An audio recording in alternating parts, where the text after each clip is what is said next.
नमस्कार दोस्तों, स्वागत है आप सभी का हमारे YouTube channel only set practice में। तो आज हम बिहार एसएससी के सेट नंबर 3 को देखेंगे। तो आइए हम लोग वीडियो को बिना देर के स्टार्ट किए हैं। अगर आप हमारे चैनल पर नए हैं तो चैनल को सब्सक्राइब, लाइक और शेयर करें। तो आइए हम लोग वीडियो को स्टार्ट करते हैं। तो आज का हमारा पहला प्रश्न है, अरेराज का प्रसिद्ध शिव मंदिर बिहार के किस जिले में है? तो ये पूर्वी चंपारण में हमारा है। ठीक है, थोड़ा सा साइज बड़ा कर लेते हैं। ठीक है, पूर्वी चंपारण में हमारा स्थित है।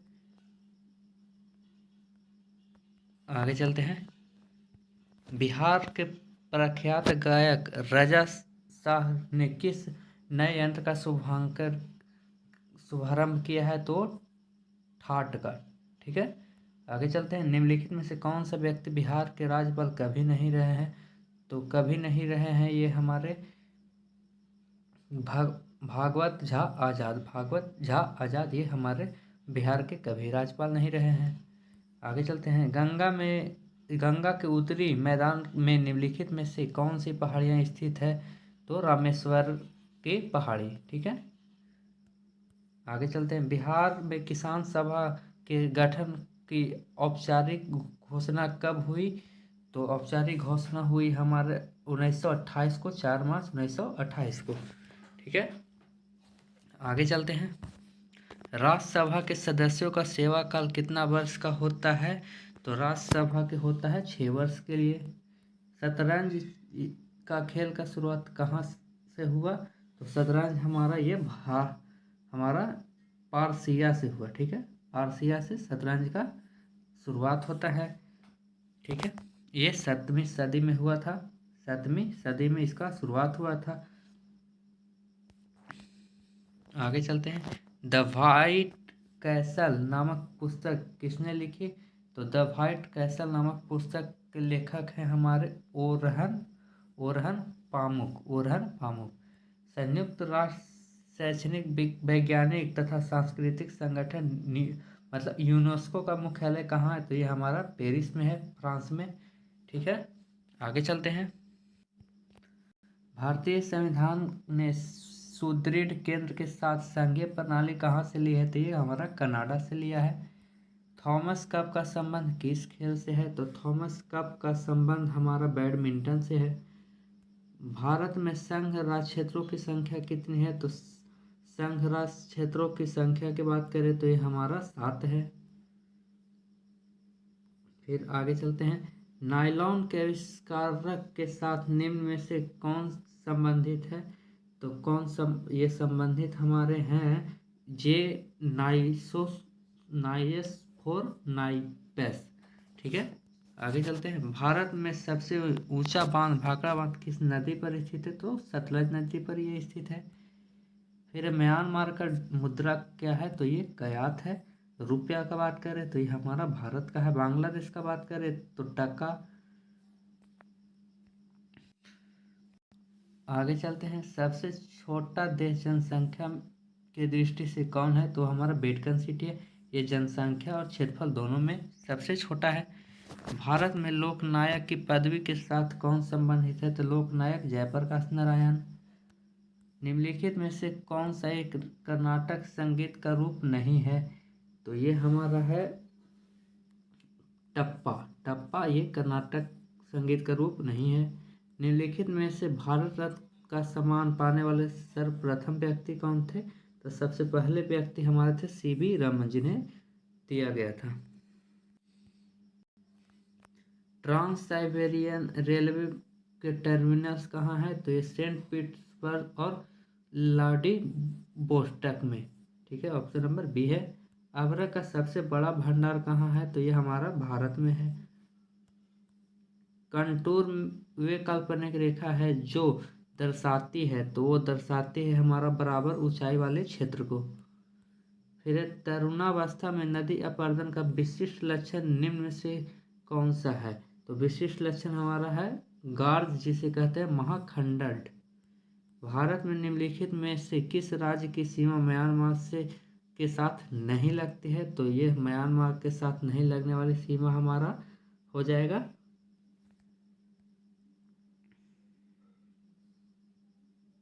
असम की। ठीक है। काली मिट्टी मुख्यतः किस फसल के साथ संबंधित है? तो ये कपास के साथ, जो कि हमारा काली मिट्टी गुजरात और महाराष्ट्र क्षेत्रों में होता है। भागीरथी और अलकनंदा के संगम पर स्थित है हमारा देवप्रयाग। ठीक है। Option number B. निम्नलिखित में से कौन सा राजनीतिक अधिकारी नहीं है? तो ये जीवन का अधिकार राजनीतिक अधिकारी नहीं है। और उपराष्ट्रपति पदेन अध्यक्ष होते हैं, तो उपराष्ट्रपति जो होते हैं वो पदेन अध्यक्ष होते हैं हमारे राज्यसभा के। गांधी जी की सबसे महत्वपूर्ण शिक्षा निम्नलिखित में से कौन सी है? तो गांधी जी की महत्वपूर्ण शिक्षा की अगर हम बात करें तो ये हमारा सत्य और अहिंसा। ठीक है, ये दोनों ऑप्शन नंबर सी। फिर भारत के नागरिकों के लिए निर्धारित मत देने की न्यूनतम आयु कितनी है? तो 18 वर्ष। निम्नलिखित में से कौन सा अधिकार अभी भारतीय संविधान द्वारा एक मौलिक अधिकार के रूप में नहीं दिया गया है? तो यह संपत्ति का अधिकार। शासन की एकात्मक पद्धति का लाभ है, तो शासन की एकात्मक पद्धति का लाभ हमारा दृढ़ राज्य है। निम्नलिखित में से कौन सा एक राज्य का घटक नहीं है? तो ये हमारा सेना नहीं है, बाकी जनसंख्या, भूमि और सरकार तीनों है। ठीक है। भारतीय संविधान के अनुसार केंद्रीय मंत्री किसकी इच्छा रहने तक पद संभालेंगे? तो भारत के राष्ट्रपति की इच्छा जब तक होगी तब तक संभालेंगे। मुख्यमंत्री की नियुक्ति की जाती है राज्यपाल के द्वारा। गांधी जी सच्चे समर्थक थे, तो गांधी जी सच्चे समर्थक थे कुटीर उद्योग के। ठीक है, कुटीर उद्योग के। वह प्रसिद्ध जैन विद्वान कौन था जिसका अकबर बहुत सम्मान करता था? तो था हमारा हरि विजय। ठीक है, आगे चलते हैं। निम्नलिखित में से कौन सा एक फतेहपुर सीकरी में स्थित नहीं है? तो ये मोती मस्जिद फतेहपुर सीकरी में स्थित नहीं, बाकी पंचमहल, सीलम चिश्ती का मकबरा और मैरियल पैलेस, ये सब फतेहपुर सीकरी में स्थित है। ठीक है, आगे चलते हैं। भारत का अंतिम वायसराय कौन था? तो लॉर्ड माउंटबेटन था। स्वयं को दूसरा सिकंदर सानी कहने वाला सुल्तान कौन था? तो अलाउद्दीन खिलजी था। वैदिक आर्य का प्रमुख भोजन क्या था? तो वैदिक आर्यों का था दूध और इसके उत्पादक। ठीक है, 41 के बी हो जाएगा। फिर है किसकी विफलता के बाद स्वराज पार्टी बनाई गई थी? स्वराज पार्टी के जैसे कि आप लोग स्थापना जानते हैं कि 1923 में किया गया था। तो असहयोग आंदोलन के बाद ऑप्शन नंबर ए, जो कि हमारा असहयोग आंदोलन 1920 में हुआ है। ठीक है, आगे चलते हैं। सुल्तान वंश की विशालतम अस्थायी सेना जिसका भुगतान सीधा राज्य द्वारा किया जाता था, तो ये हमारा अलाउद्दीन खिलजी ने करवाया था इसे।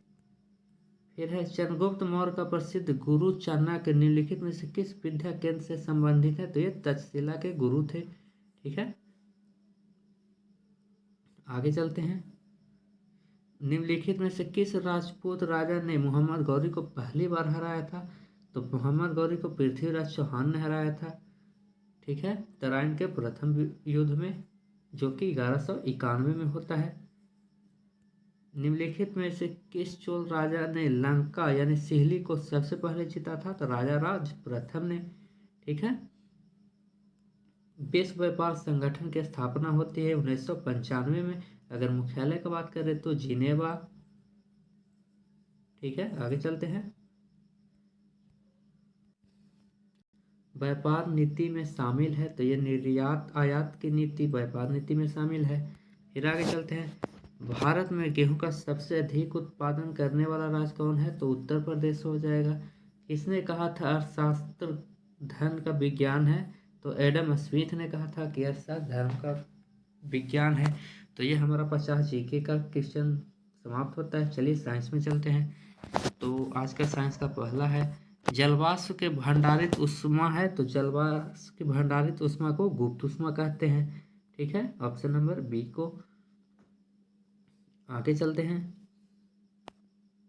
विक्षेपण बल की खोज सबसे पहले कौन किया था? तो विक्षेपण बल का खोज सबसे पहले कोरियोलिस ने किया था। वायुमंडल में ओजोन का मुख्यतः क्या है, तो ये हमारा क्लोरोफ्लोरोकार्बन है। निम्नलिखित में से कौन सा एक विशालतम ग्रह है, तो मतलब बड़ा ग्रह का बात है तो बृहस्पति, ठीक है। और बड़ा उपग्रह का बात हो तो इसी का उपग्रह है गैनीमेड, ठीक है। आगे चलते हैं। अमरबेल या जिसे कुस्कुटा कहते हैं, तो ये क्या है, तो कुस्कुटा एक प्रकार का हमारा पूर्णतना परजीवी है। पादप और प्राणियों में यह अंतर है कि पादप में जैसा कि आप लोग जानते हैं कि स्थानगत वृद्धि होता है। हृदय का काम क्या है, तो हृदय को काम है रुधिर को शरीर के विभिन्न अंगों में पंपिंग करता है, ठीक है। मानव रक्त का रंग लाल होता है हीमोग्लोबिन के कारण। फिर ब्रिक का पर्यात्मक यूनिट क्या होता है, तो विक्राणु या नेफ्रॉन जिसे कहते हैं। निम्नलिखित में से किसे कोशिका का ऊर्जा केंद्र कहते हैं, तो माइटोकॉन्ड्रिया को कहते हैं।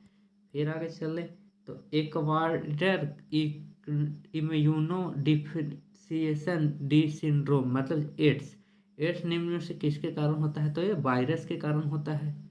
निम्नलिखित में से कौन सा प्रक्रम वायु में कार्बन डाइऑक्साइड की मात्रा को नहीं बढ़ाता है, तो हमारा प्रकाश संश्लेषण।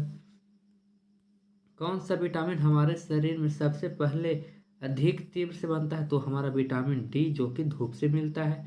निम्नलिखित में से कौन सी धातु मुक्त अवस्था में पाई जाती है, तो सोना पाई जाती है, ठीक है। तांबे किसके द्वारा शुद्ध होता है, तो तांबा होता है विद्युत अपघटन के द्वारा शुद्ध होता है, ठीक है। आगे चलते हैं। निम्नलिखित में से कौन सा एक खाद्य पदार्थ के संरक्षण के रूप में प्रयोग किया जाता है, तो खाद्य पदार्थ के संरक्षण में प्रयोग करने वाला होता है वो हमारा सोडियम बेंजोएट, ठीक है। आगे चलते हैं। उच्चतम आयतन ऊर्जा वाले तत्व हैं, तो उच्चतम आयतन ऊर्जा वाले अगर तत्व का बात करें तो हमारा हीलियम है। कार्बन डाइऑक्साइड, तो कार्बन डाइऑक्साइड हमारा एक प्रकार का निर्जलीक कारक है।